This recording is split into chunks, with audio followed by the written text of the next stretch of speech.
Morning. I will be reading from the book of Acts, chapter 25, verses 6 through 12, if you'd like to open your Bibles and follow along.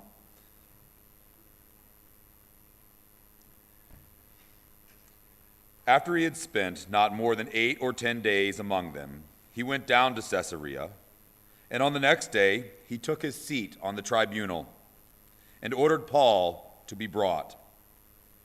After Paul arrived, the Jews who had come down from Jerusalem stood around him, bringing many and serious charges against him, which they could not prove. While Paul said in his own defense, "I have committed no offense, either against the law of the Jews, or against the temple, or against Caesar." But Festus, wishing to do the Jews a favor, answered Paul and said, "Are you willing to go up to Jerusalem and stand trial before me on these charges?" But Paul said, "I am standing before Caesar's tribunal, where I ought to be tried. I have done no wrong to the Jews, as you also very well know. If then I am a wrongdoer and have committed anything worthy of death, I do not refuse to die. But if none of these things is true of which these men accuse me, no one can hand me over to them. I appeal to Caesar." Then when Festus had conferred with his council, he answered, "You have appealed to Caesar. To Caesar you shall go."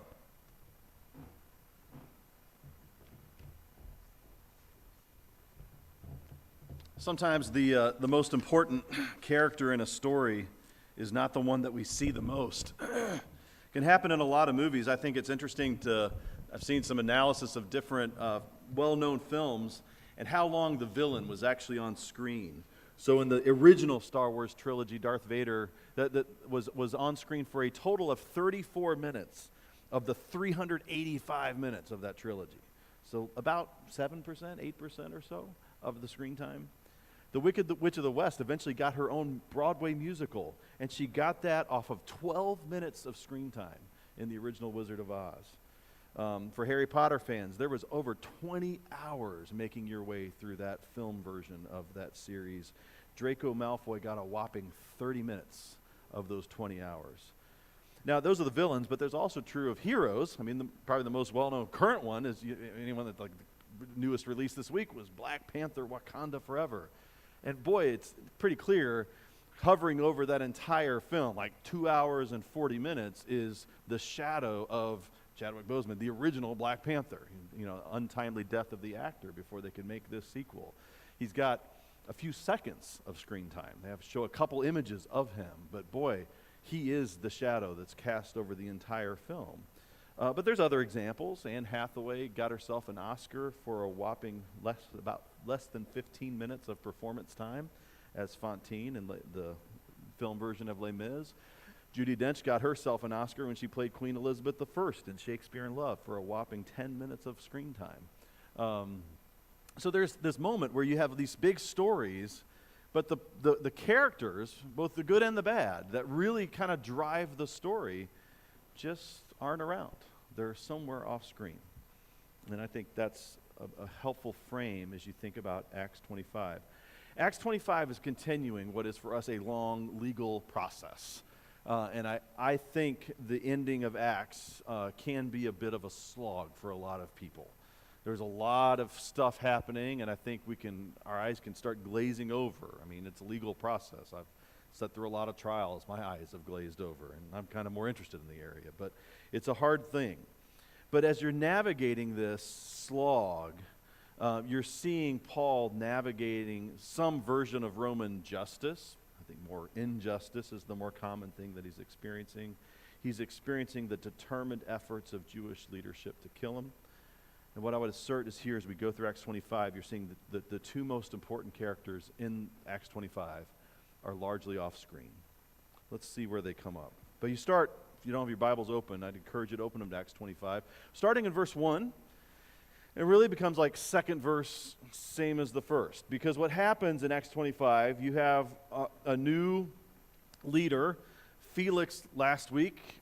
He spent a couple years with Felix, who was the ruler of the area. He's kind of interested in Paul. He is really seeing that he's not really guilty of the crimes that he's been accused of, but he's not going to let him go because he's a politician and he's more interested in trying to keep favor with the Jews that he's trying to keep control of, and the Jewish leadership wants him in prison, so he's keeping him in prison. He'd also would like a little money because he sees that Paul is taken care of, so he assumes that he's well funded.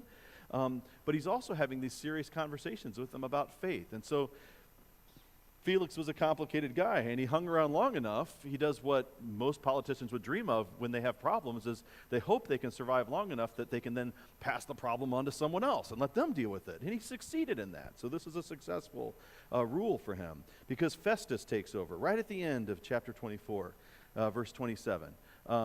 So Festus is going to be there. Now we get this new politician showing up. And as he does, Luke lets us see Paul coming before Festus. And really key to this scene is the use of repetition. You're going to see Luke using repetition to help us hear Paul's dilemma. It's repeating themes from past chapters. That's important for us. Anytime we hear repetition in Scripture, it's tempting for me. Sometimes I say, well, I say this once, I can move on to the next thing. But anyone involved in teaching, you know this. You can't just say it once, right? You've got to keep repeating it. You go over and over again, the things that you really want people to hear. Well, Luke is doing that for us. He's repeating this story, and the way that he's framing the ending of Acts, he is repeating themes that he's echoed since Luke, from the Gospel of Luke. He's repeating things that he's been echoing throughout Acts, and as we hear them repeated, he's wanting us to hear something and to drive home a message. So Festus shows up, the new guy in town, verse 1. And so as soon as he arrives in town, verse 2, you see, it says, the chief priests and the principal men of the Jews laid out their case against Paul, and they urged him, asking as a favor against Paul that he summon him to Jerusalem, because they were planning an ambush to kill him on the way. And right in that sentence, you get these echoes of things that we've seen before. New leader. He's new guy in town. We know stuff about Festus from other sources outside of the Scripture, so we know that he doesn't have a whole lot of background in Judaism, doesn't know much about Israel, and you can see him orienting himself to the situation. Here's my situation. Here's what I've inherited. How do I keep peace among these people?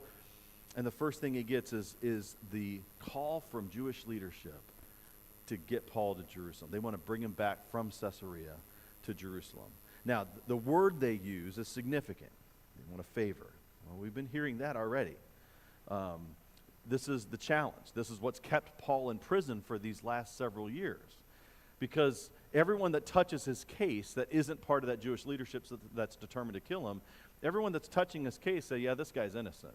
This guy's innocent. So why don't they let him go? Well, they don't let him go because of politics. They won't let him go because they're trying to keep the peace. And they really would like people to be settled. And when the important people don't like the guy, then they might as well keep him in prison, because for them, doing injustice is less significant than not keeping the peace. That's what they're going to be evaluated on. In fact, Festus would develop a reputation. He actually would have a reputation from Jewish historians for honesty, but he was also rigorous about bringing order. So here he is. They're seeking this favor, but yet what are they trying to do? And here's an echo of something we've seen already. They want to plan an ambush. This is the evil intent that got him to Caesarea in the first place, remember. He was back in Jerusalem, and they were plotting to kill him. They found out about it. They ushered him off in the night. They got the guards, surrounded him with all these troops to get him away from the intent of this crowd, the leadership in Jerusalem that is intent on killing him. But here they are still doing the same thing. They can't get rid of him. He's been in prison for 2 years. Plan an ambush. This is the evil intent. They're doing this, and here you can see Festus. This is 3 days after he's arrived in town. He's taking on a new situation. He's navigating, kind of orienting himself. And then verse 4, he says, he replied that Paul was being kept at Caesarea. He himself intended to go there shortly. So, said he, let the men of authority among you go down with me. And if there's anything wrong about the man, let them bring charges against him. And in that moment, it sounds a little bit like a kind of almost naive politically. He's like, well, why don't you just come with me? Let's talk about the thing. Let's get this case resolved. He doesn't really understand the complexities of the situation, but he's going to get himself educated here. And then he says, let them bring charges against him. He's keeping Paul under Roman authority in verse 5. He's going to bring another round of charges. He's going to bring another trial. Again, second verse, same as the first. Is this going to work out any different? Is anything going to happen? He's just going to repeat the same thing over and over. New governor, let's go through all this again. There's a basic tension here that is at the heart of what Paul's got, which is it's a tension between Roman law and the Roman politicians. There's what the law demands, and there's what the politicians demands, and there's what politics demands. And those are creating a tension here. And when it's law versus politics, in their world, politics wins. Completely unlike ours, of course. So here he is he going to be governed by the legal situation or by the social and political situation? And this latter one has been dominant throughout so far. But he goes up, now he's got this trial or this hearing. It'd probably be technical whether you'd call it a trial, but he's going to have him back there. Verse 6, and this is the passage that Jonathan read for us. But the trial here reinforces the trap that continues to hold Paul.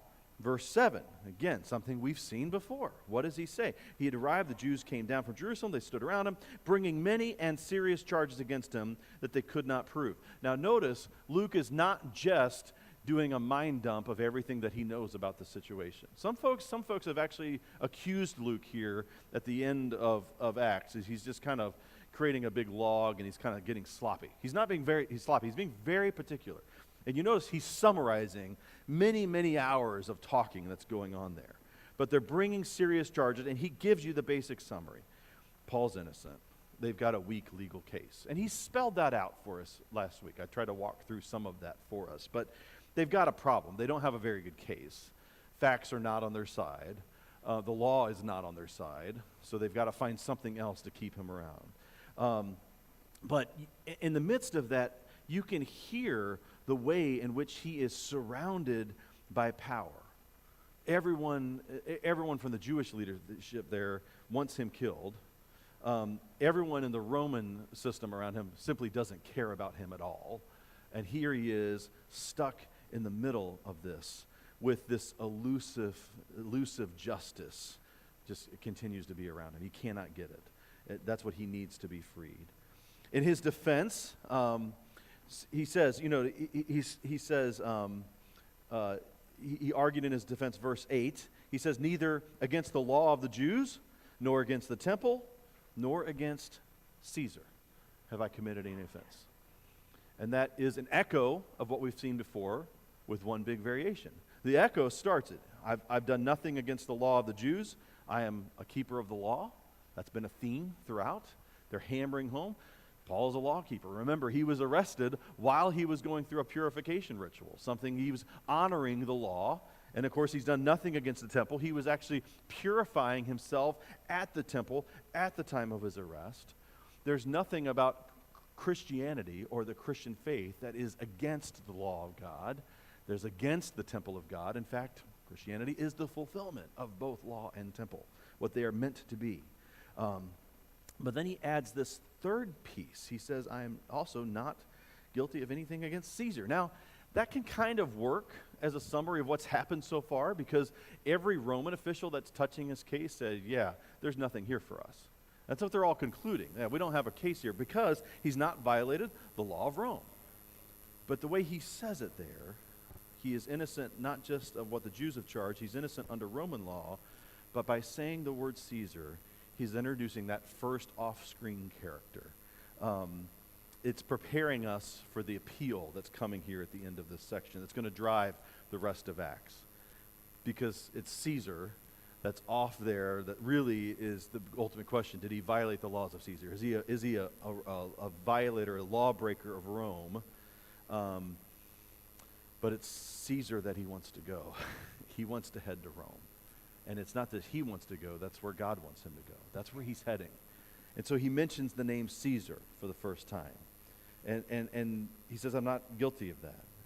So he's trapped here. And what do they do in response? There's that word again, verse 9. But Festus, wishing to do the Jews a favor. What does he want to do? He says to Paul, well, do you wish to go up to Jerusalem and there be tried on these charges before me? Now, why would he want to go to Jerusalem? It's a crazy question. Well, so one, Luke tells us Festus's motive. What is Festus about here? He's wanting to do a favor to the leadership in Jerusalem. He's trying to appease the powers of the land. And he says, well, it's basically saying, look, I don't understand what you guys are talking about. You're talking about stuff that I don't get all this religious talk.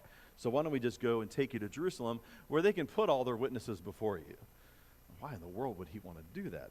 But he's also saying, hey, we'll do this before me, as if I'm still going to be in charge. It's still going to be a Roman hearing, but we'll just take you there to Jerusalem.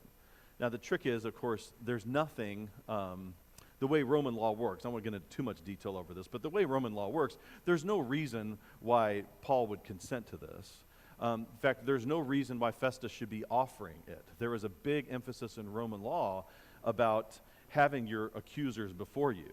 And trial happens. This would happen in our court system today. You start the trial and all of a sudden a witness doesn't show up. Well, case is thrown out. If you don't have enough witnesses to make your case, too bad. That's the problem they've got. They show up in trial, they don't have their people before them. Should be case done. They should throw this thing out. Festus is trying to bend the rules in favor of the Jewish leadership. He's trying to bend the rules in their favor so that he can keep the peace with them. Well, Paul reads through that. Verse 11 is his response. Verse 10, he says, I'm standing before Caesar's tribunal where I ought to be tried. To the Jews I've done no wrong, as you yourself know very well. So Festus acknowledges his innocence. All that he's saying, it's clear to them that there's no case here. He is innocent. He needs to be freed. He says, look, if I'm a wrongdoer, if I've committed anything for which I deserve to die, I don't seek to escape death, which is a pretty bold claim. He said, look, I'll submit to Roman justice if it's actual justice. If you've got anything against me, bring it. And if I deserve to die because of what I've done, then kill me. That is a bold proclamation of his innocence. And he's calling out Festus to say, you know this. You know that I am innocent. And yet, he says, but if there's nothing to their charges against me, no one can give me up to them. I appeal to Caesar. And in that moment, Paul's appeal is setting in motion the whole endgame of the end of Acts. Because as he mentions that word, he mentions the word Caesar, I appeal to Caesar, that character that's off screen for us. He is invoking one of the oldest rights of Roman citizens. I think it first was created something like 584 BC or something crazy. It's been around forever. But it's the idea, that right to appeal for a Roman citizen to be heard before the emperor for the things that they have been charged with. This is the third time in Acts that Paul has invoked his Roman citizenship. It's only 3 times, which is not to say he's walking around flashing that card everywhere. See, I'm a Roman citizen, you can't touch me. He's invoked it every time, and every time he has done it, he has invoked it before Roman citizens. So it's when Paul, as a Roman citizen, is talking to another Roman citizen. So he's not using this as a badge to beat down on folks who are not citizens, which most of the people in the Roman Empire are not Roman citizens. He's taking that citizenship, he's using it with Roman citizens, and he's only using it when he's under such an extreme pressure that there's no other way. Paul's endured a lot. He's been sitting in jail for a couple of years now. He's endured a lot. He's not invoked that right of appeal. But at this point, he is seeing the depth of the injustice that's being done. He is rebuking Festus for his injustice, and he's acknowledging his inability to do the right thing. There is no other way. And so his last resort is to appeal. And you notice as he does that, so then Festus, verse 12, when he conferred with the council. So this sets in motion something. He's going to go talk to the experts. That council is likely, what they think is that's a group of kind of business leaders and folks leading people of the day, leading men of the area. He's conferring with them to say, well, does he have a right to appeal? Yeah, he's got a right to appeal. Well, what do I do? Well, you're going to have to grant that appeal because you don't want to let it be known to Caesar that you acted and ignored his right to appeal. So he said, to Caesar you've appealed, to Caesar you shall go. And in that moment, that appeal ends the hearing, and it's preparing him to head to Rome, which, remember, a few chapters ago, that's where God wanted to send him. He's heading to Rome now. He's on his way. But before then you go to verse 13, he's got one other hearing he's got to have. Because then, verse 13, when some days had passed, Agrippa the king and Bernice arrived at Caesarea and greeted Festus. And as they stayed there many days, Festus laid Paul's case before the king, saying, and he gives us something of a summary. So he's going to wind up before Agrippa, Herod Agrippa II, King Herod. Who is this guy and why is he there? It's another day and it's another leader. What's happening is Festus is seeking help and advice from really two of the most important people who know Jerusalem, who are close to Jerusalem. King Herod, he's the surviving son of Herod Agrippa I. We talked about him. He died back in Acts chapter 12. He's the great-grandson of Herod the Great, who was the ruler at Jesus' birth. We've had a lot of Herods throughout the gospel, and so all of this family. I think Herod Agrippa II here is the last of the line of the Herods. They've been around ruling over this area. They're appointed by Caesar to be king of this area, to rule over this area for something like 70 years, even more.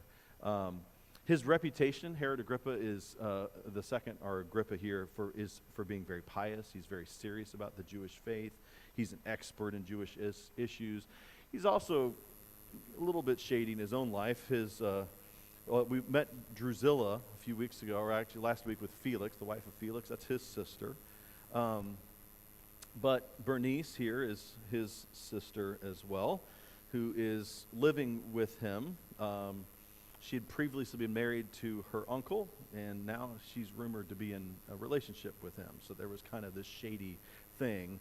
He is known for that, knowing the Jewish faith.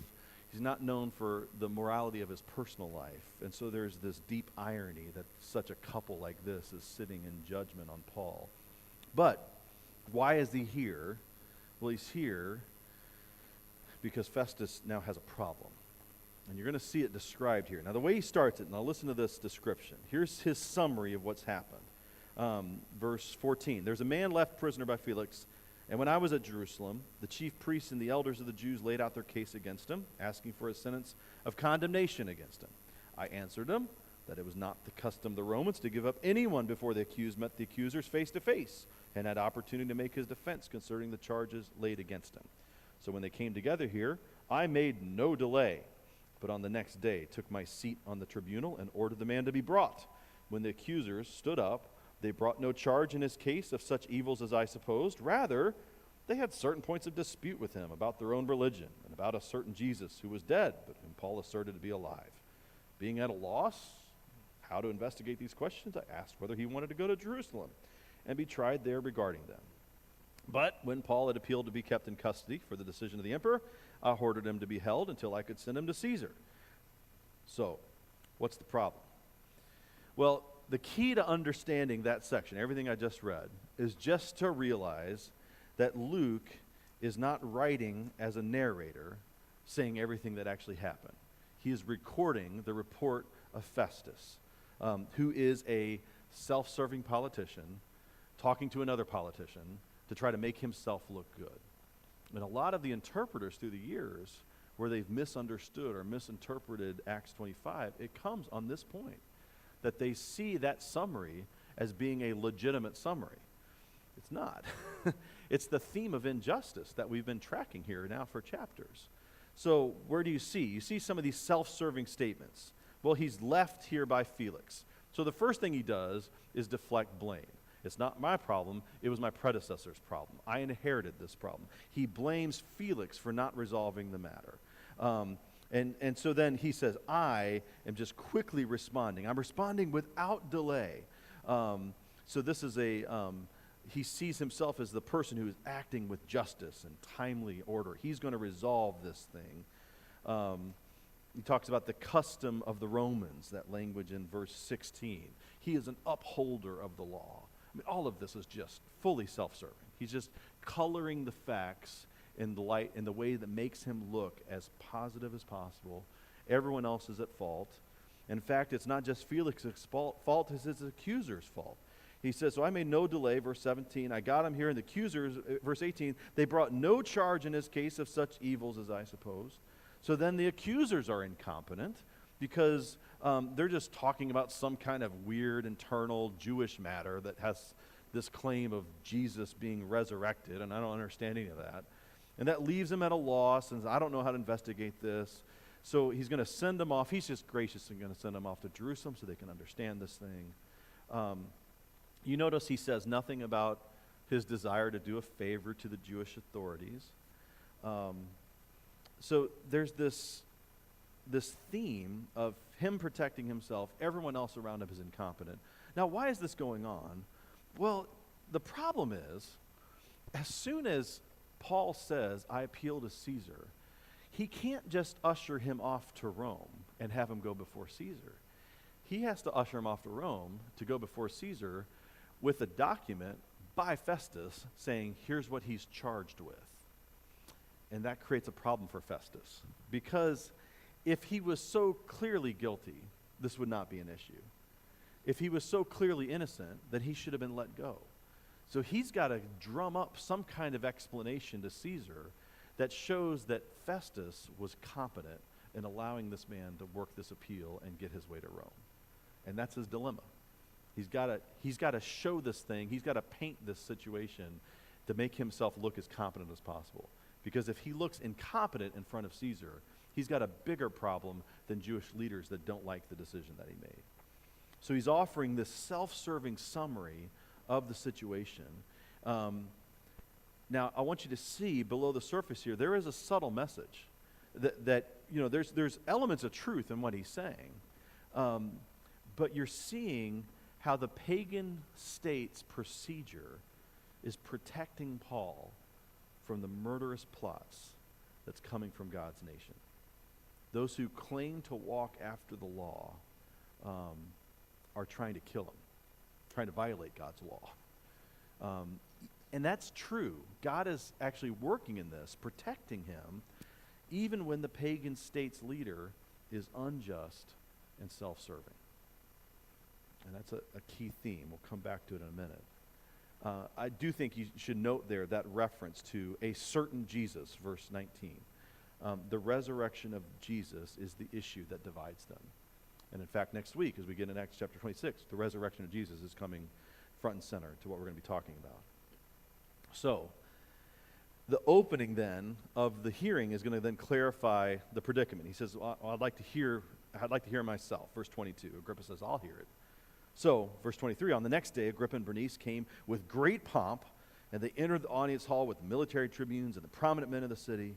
Then at the command of Festus, Paul was brought in, and Festus said, King Agrippa, and all who are present with us, you see this man about whom the whole Jewish people petitioned me, both in Jerusalem and here, shouting that he ought not to live any longer.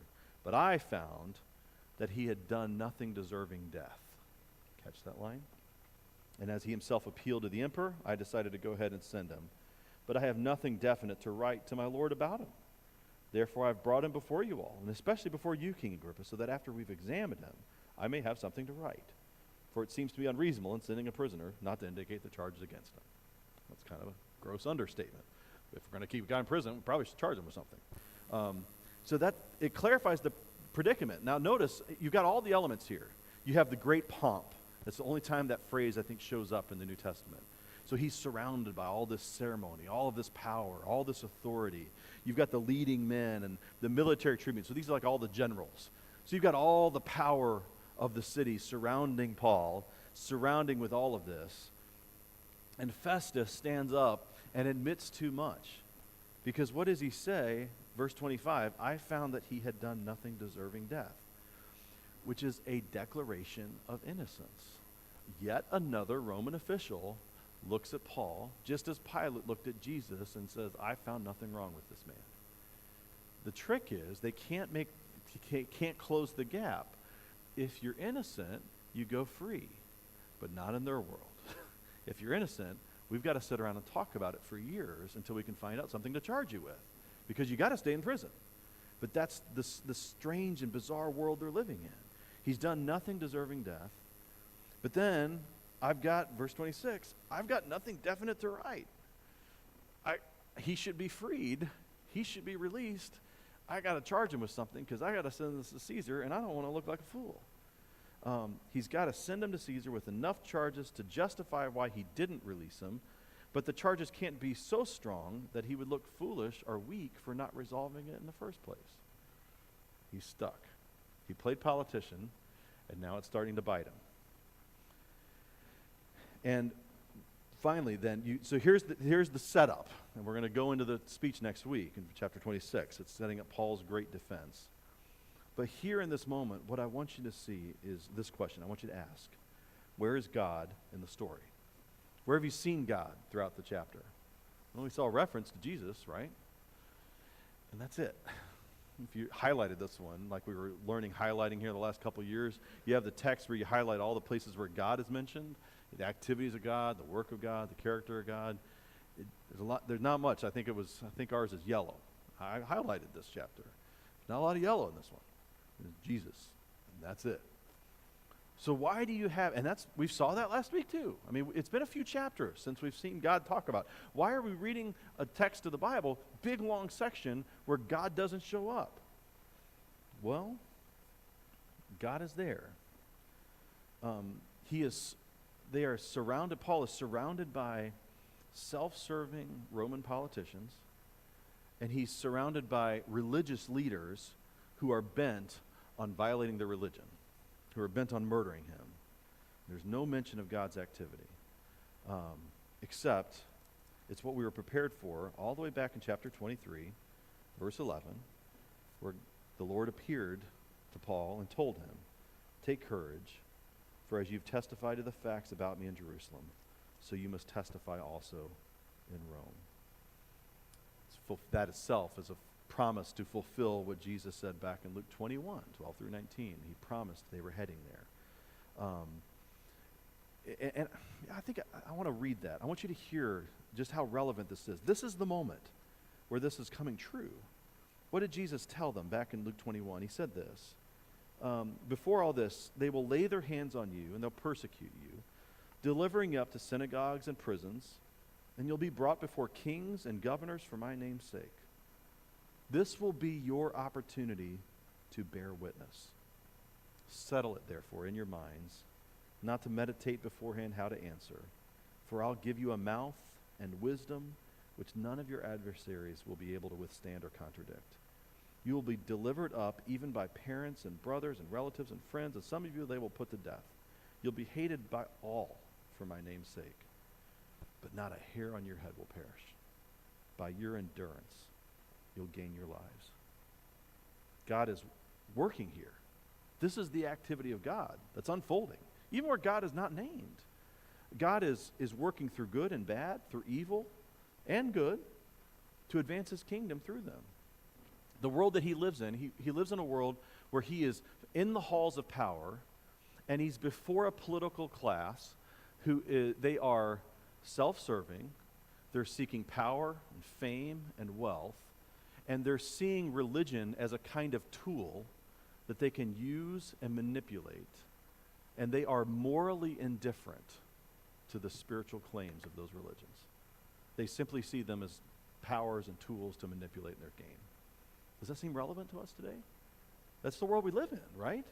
We're surrounded by folks. I don't care whether you're on the right or the left. I mean, we're surrounded that use religion as a kind of tool to manipulate us. They don't care about the fundamental claims of what we're claiming. Paul is in that world. He's caught up in that. And what does he do? Well, his charge and what he's practicing is faithfulness in the long season of waiting. The truth is here, God is hiding in plain sight. God is right here in Acts 25 working in everything, even where he isn't named or seen. This is the heart of why Luke is belaboring this story for us. He is training us here at the end of Acts to trust in the power and the purpose of God in everyday life. He's training us to trust in the purpose and the power of God when you're around governments and politicians, when they are even working for evil, or they are lost in corruption, and you can say, despite all that they do, God can still get his way. And it trains us when you're in the land of disease and broken bodies, when your body is failing you, and you've got all this stuff that you're facing. God can get his way. God is a healer and a provider. And when you're in seasons of injustice, or your seasons of brokenness in your own family, or you're just looking at your own heart and you're seeing nothing but sin and brokenness, Luke is training us to trust in the goodness, the power, and the purpose of God in everyday life. We are led through seasons of our lives where God seems hidden. But we're led through that hiddenness through the reality of the resurrection of Jesus. In the death, the burial, and the resurrection of Jesus Christ, God has declared a triumph of his redemption, that he has defeated sin and death. He has overcome. He has declared the reality of a spirit-filled life for his children, for the church. And in that spirit-filled life, we, like Paul, can practice faithfulness in the midst of hard times, in the midst of darkness, in the midst of the seasons where God seems hidden. The truth is, in Acts 25, the most important character in the story is God. He's the one that's off screen pretty much the entire time. And the truth is, for us, the most important character in our story is the one that may often seem off screen. God is at work, whether you can see him or not, so we can trust in him. And that is the call of Acts 25, to trust in the goodness of God, the power of God, and the provision of God, even in the times where he seems off screen. Because you can trust in the power of his resurrection at work among us through his Spirit, and you can live faithfully. Trust in him, even when he's off screen. Let's pray. God, I ask your grace on each of us in the ways that we experience your hiddenness, the areas in our lives where we are not sure where you're working or how you're working or what you're up to, what you're doing. God, help us follow Paul's model here to practice faithfulness, to be faithful in the hard seasons, in the hard times, to trust in the beauty and the power of the resurrection of Jesus and his provision.